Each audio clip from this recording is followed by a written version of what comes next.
इतिहास में और सहकारिता क्षेत्र के भविष्य के लिए बहुत महत्वपूर्ण और अद्वितीय कार्यक्रम में मेरे साथ मंच पर उपस्थित श्रीमान भूपेंद्र भाई पटेल, गुजरात सरकार के लोकप्रिय मुख्यमंत्री, श्रीमान शंकर भाई चौधरी, अध्यक्ष गुजरात विधानसभा और गुजरात के प्रमुख सहकारी नेता श्री कृष्णपाल जी, सहकारिता मंत्रालय में मेरे साथी मंत्री श्री मुरलीधर महल जी, सहकारिता मंत्रालय में मेरे साथी मंत्री श्रीमान ऋषिकेश पटेल, उच्च और तकनीकी शिक्षा विभाग गुजरात के मंत्री श्री जगदीश विश्वकर्मा, सहकारिता मंत्री गुजरात राज्य, यहाँ के लोकप्रिय सांसद बकाभाई पटेल, श्री आशीष भाई भूतानी, सचिव सहकारिता श्री JM व्यास, कुलपति त्रिभुवन सहकारी यूनिवर्सिटी डॉक्टर मीनेश शाह, अध्यक्ष NDDB और भूतपूर्व अध्यक्ष इरमा, और आज गुजरात और देश भर से सहकारिता के अलग अलग क्षेत्र पर, राष्ट्रीय स्तर पर, राज्य स्तरीय और गुजरात में जिला स्तरीय काम करने वाले सभी सहकारिता क्षेत्र के नेताओं को, सहकारी कार्यकर्ताओं को मैं मनपूर्वक प्रणाम करता हूं। मित्रों, आज का दिन सहकारिता क्षेत्र के लिए बहुत महत्वपूर्ण दिन है। जब देश के प्रधानमंत्री नरेंद्र मोदी जी ने तय किया कि करोड़ों गरीब, करोड़ों ग्रामीण, उनके जीवन में आशा का संचार, उनकी आर्थिक समृद्धि के लिए देश में सहकारिता मंत्रालय की स्थापना की जाए, उसके बाद सहकारिता मंत्रालय ने राष्ट्रीय स्तर पर केंद्र में एक अलग मंत्रालय की स्थापना हुई। मंत्रालय की स्थापना के बाद चुने हुए देश भर के 16 सहकारी नेताओं के साथ मैं बैठा था। कई बार मीटिंग हुई, उन्होंने अकेले में भी कई बार मीटिंग करी और सहकारिता क्षेत्र के विकास के लिए, इसके संवर्धन के लिए और उसके सम विकास के लिए कश्मीर से कन्याकुमारी तक, हर राज्य के हर जिले की हर तहसील तक सहकारिता आंदोलन कैसे पहुंचे और उसके लिए क्या क्या कमियां रह गई और क्या क्या करना चाहिए, वो कारणों की एक सूची बनी, एक्शनेबल पॉइंट की एक सूची बनी और वो सूची के आधार पर कल 4 साल पूरे हो जाएंगे। मैं पीछे मुड़कर देखता हूं तो 60 नए इनिशिएटिव भारत सरकार के सहकारिता मंत्रालय ने लिए हैं और वो 60 के 60 इनिशिएटिव सहकारिता आंदोलन को चिरंजीव बनाने के लिए,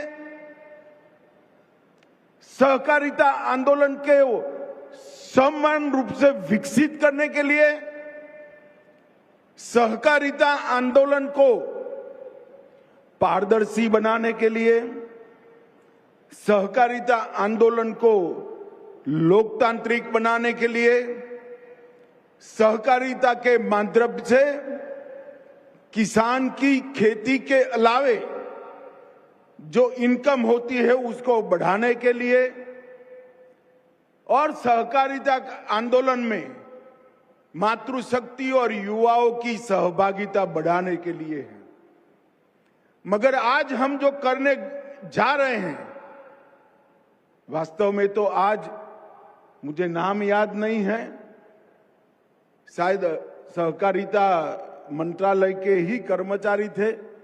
लक्ष्मी नारायण स्वरूप में बैठकर उन्होंने भूमि पूजन किया तो सहकारिता की यूनिवर्सिटी, त्रिभुवन यूनिवर्सिटी की नींव डालने का काम वहीं हो गया है। परंतु आज जो हम करने वाला ये एकमात्र इनिशिएटिव है, एकमात्र इनिशिएटिव। सहकारिता आंदोलन देश भर में बहुत तेजी से आगे बढ़ता जा रहा है। 40 लाख कर्मी सहकारिता आंदोलन के साथ जुड़े हैं। 80 लाख बोर्ड्स के मेंबर, पैक्स से लेकर एपेक्स तक, प्राथमिक डेयरी से लेकर नेशनल फेडरेशन तक, और कई सारी मछुआरा समिति, हाउसिंग सोसाइटी में 80 लाख बोर्ड के सदस्य हैं और 30 करोड़ लोग, देश का हर चौथा व्यक्ति सहकारिता आंदोलन से जुड़ा हुआ है। परंतु इस क्षेत्र के विकास के लिए इसकी जो रीढ़ की हड्डी है वो सहकारिता के कर्मचारी और सहकारी कमेटी के सदस्य, उनकी ट्रेनिंग के लिए, उनके प्रशिक्षण के लिए कोई सुचारू व्यवस्था नहीं थी। एक और कमी की ओर मैं ध्यान दिलाना चाहता हूं। पहले हम कोऑपरेटिव में किसी को भर्ती करते थे, उसको नौकरी देते थे, फिर उसको ट्रेनिंग करते थे। मगर अब ये यूनिवर्सिटी बनने के बाद जिन्होंने ट्रेनिंग की है, पढ़ाई लिखाई की है, उसी को ही नौकरी मिलेगी। इसके लिए प्रावधान हो जाएगा। अब मैं जो बोलने जा रहा हूं आपको शायद पसंद नहीं आएगा। इसके कारण सहकारिता में जो भाई भतीजेवाद का आरोप था वो भी चला जाएगा। जो सहकारिता यूनिवर्सिटी में से बाहर निकलेगा उसी को नौकरी मिलेगी। इससे पारदर्शिता भी आएगी और अनेक प्रकार के नए कोर्स, टेक्निकल तजज्ञता तो आएगी ही, अकाउंटेंसी की तजज्ञता तो आएगी ही, वैज्ञानिक अप्रोच तो आएगा ही, मार्केटिंग के सारी गुण वो सीखकर भी आएगा, परंतु साथ में सहकारिता के संस्कार भी सीखकर आएगा कि ये जो आंदोलन है देश की गरीब महिला के लिए है, देश के दलित के लिए है, देश के आदिवासी के लिए। इस प्रकार से कई प्रकार की समस्याओं का समाधान इस सहकारी यूनिवर्सिटी के आधारशिला रखने में। मित्रों, मोदी जी ने तय किया है 2 लाख नए पैक्स बनाए जाए। बाकी सारा विस्तार छोड़ दीजिए, सिर्फ 2 लाख नए पैक्स का ही निर्णय करते हैं जो बन रहे हैं। और मुझे विश्वास है कि इस वर्ष तक हम 60,000 बना लेंगे तो 2 लाख पैक्स में ही 17 लाख कर्मचारी चाहिए।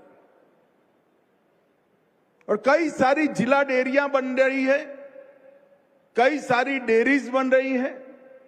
ये सब के लिए ट्रेन मैन पावर की जरूरत पड़ेगी जो त्रिभुवन सहकारिता विश्वविद्यालय पूरा करेगा। आज यहां पर 125 एकड़ में 500 करोड़ की लागत से विश्व का पहला त्रिभुवन सहकारी यूनिवर्सिटी का आधारशिला रखने का काम किया।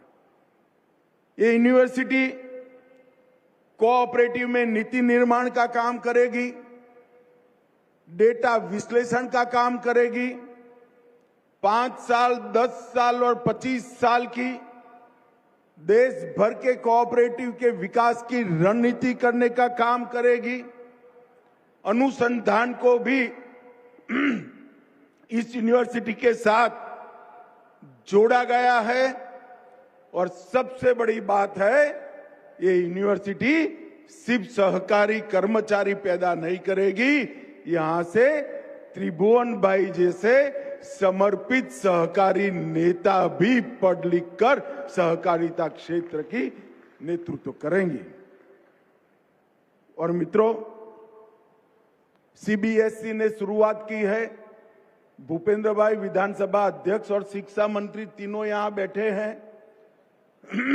मेरा आग्रह है कि सीबीएसई ने पुस्तकों में, अभ्यासक्रम में 9 से 12 तक की कक्षा में सहकारिता विषय को जोड़ा है।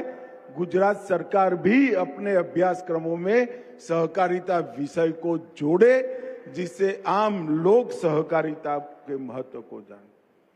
मित्रों, जब मैं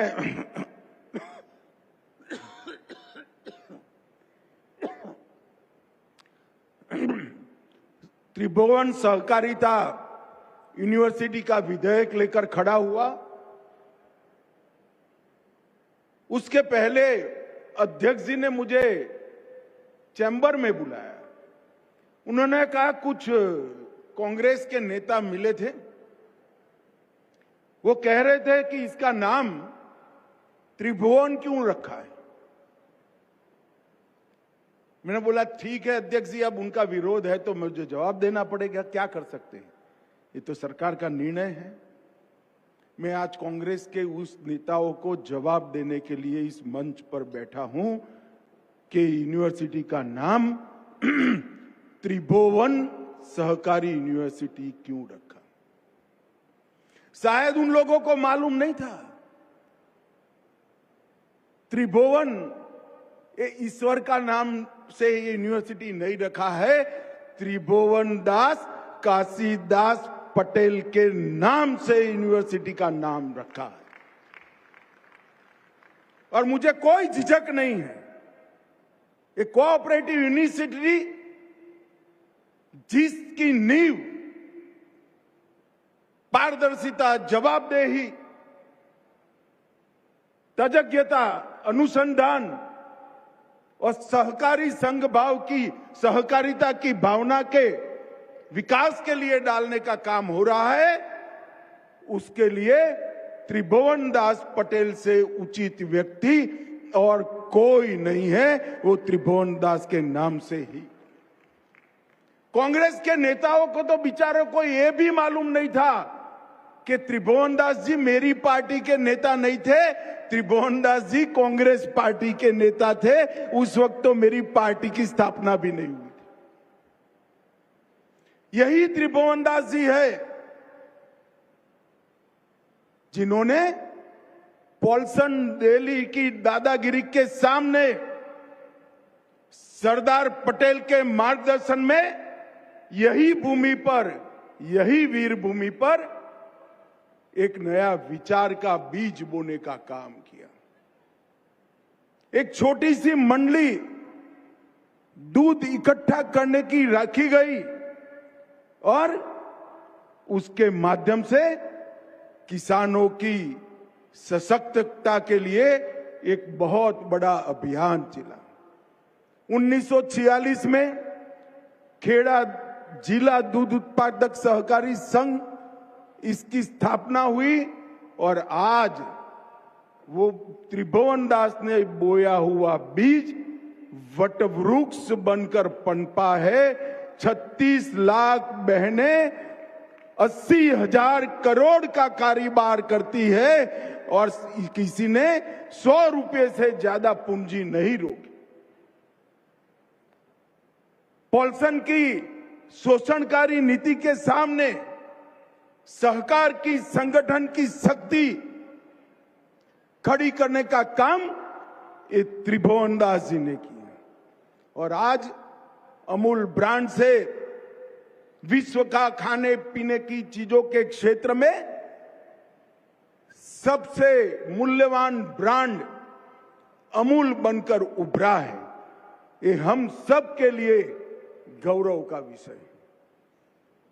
और मित्रों, धीरे धीरे दीपक की तरह जलकर उन्होंने सहकारिता आंदोलन को सींचने का काम किया और जब उन्होंने अपने आप अमूल के अध्यक्ष के पद से रिटायरमेंट लिया, तब 6 लाख बहनें एक कारोबार के साथ जुड़ी थी।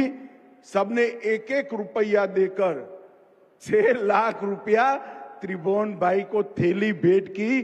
त्रिभुवन भाई ने वो 6 लाख रुपया भी त्रिभुवन फाउंडेशन ट्रस्ट को देकर एक बहुत बड़ा उदाहरण कोऑपरेटिव सेक्टर में बनाने का किया। ये उन्हीं का विजन था कि दुनिया भर की प्राइवेट डेयरियों के सामने आज हमारे देश की कोऑपरेटिव डेयरी सीना तान कर खड़ी है। दुनिया भर के पूंजीपतियों के सामने कोऑपरेटिव का मॉडल सफल बनकर उपसा है और उन्हीं का विजन था। उसको लाल बहादुर शास्त्री ने एनडीडीबी में परिवर्तित किया और एक तहसील से शुरू हुआ आंदोलन आज देश भर में कोऑपरेटिव आंदोलन में बदल कर रह गए। और वो कहते थे कुरियन साहब का बड़ा योगदान है।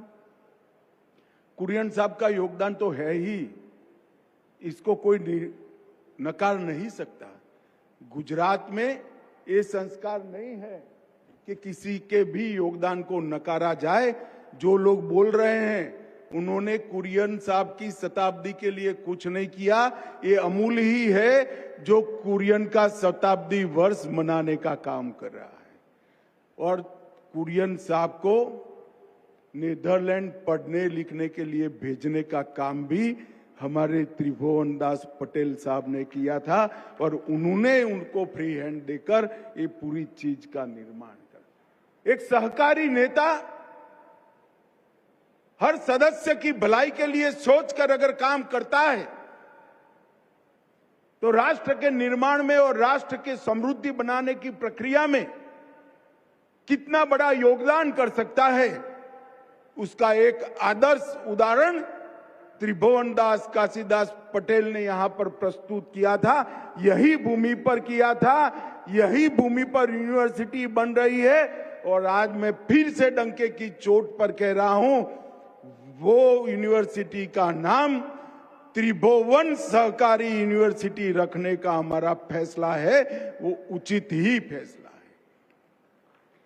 मित्रों, वसुधैव कुटुंबकम और सर्वे भवन्तु सुखिनः, ये हमारे देश के मूल विचार हैं, हमारी संस्कृति की नींव है और उसी से इस सहकारिता की भावना की संस्कृति पैदा हुई है।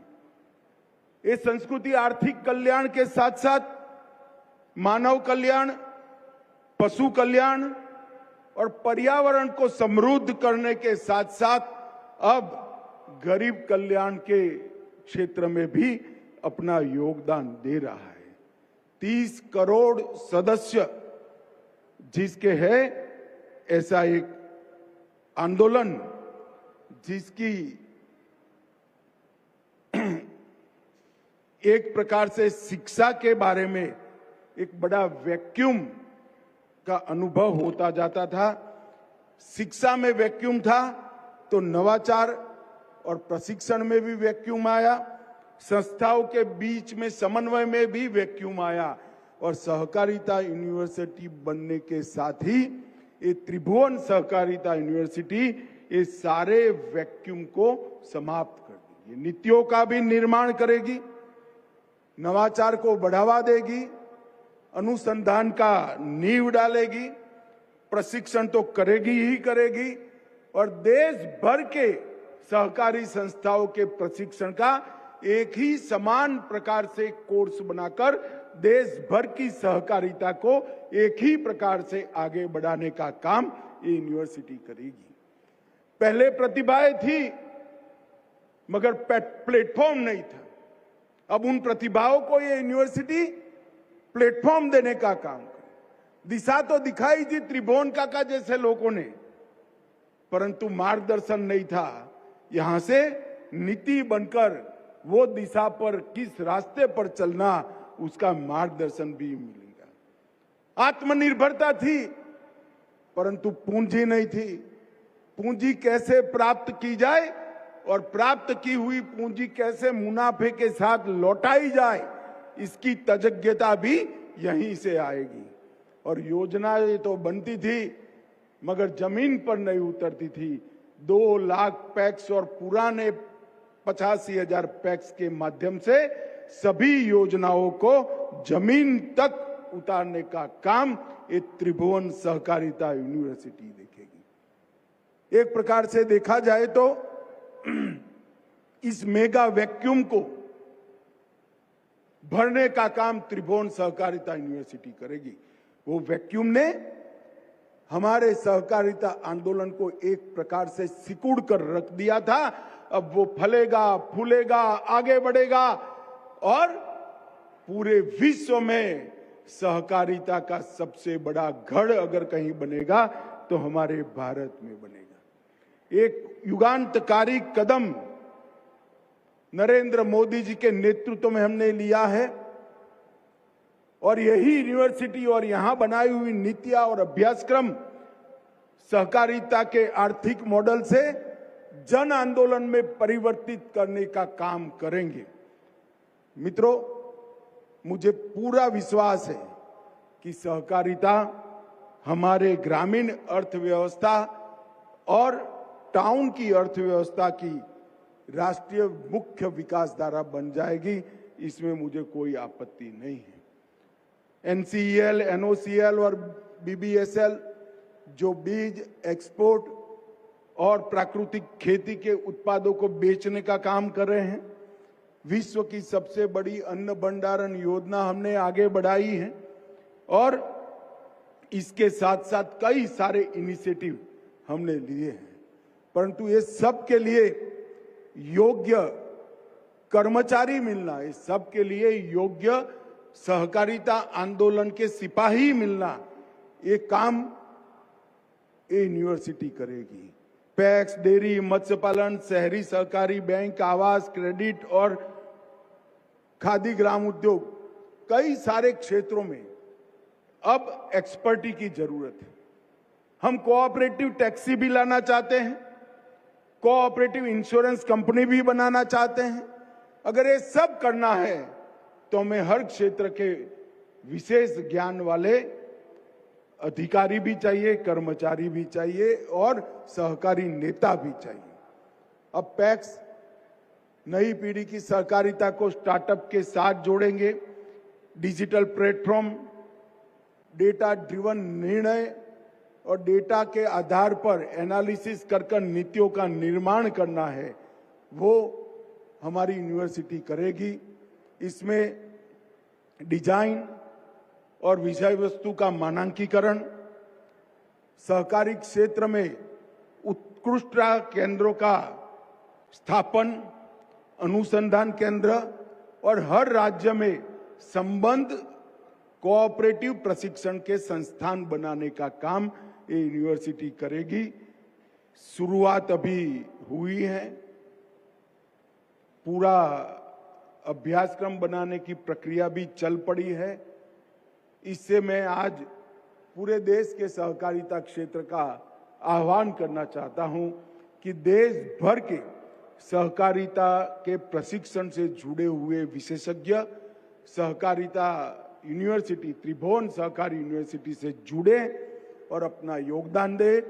भाइयों बहनों, मुझे विश्वास है कि यूनिवर्सिटी आने वाले दिनों में देश भर की सहकारिता को मजबूत करेगी, आगे बढ़ाएगी और एक प्रकार से सहकारी कार्यकर नाते मुझे संतोष भी है, मोदी जी ने आज त्रिभुवन काका को सच्ची श्रद्धांजलि देने का काम किया है। हम सब ने त्रिभुवन काका के योगदान को एक बार जोर से ताली बजाकर समग्र देश के सामने रखना चाहिए। और आज इस पुण्य कार्य में आप सभी लोग जुड़े हैं, आप सभी का बहुत बहुत धन्यवाद। और यूनिवर्सिटी के संचालक जो नए बने हैं वो सभी को अनंत अनंत शुभकामनाएं। वंदे मातरम।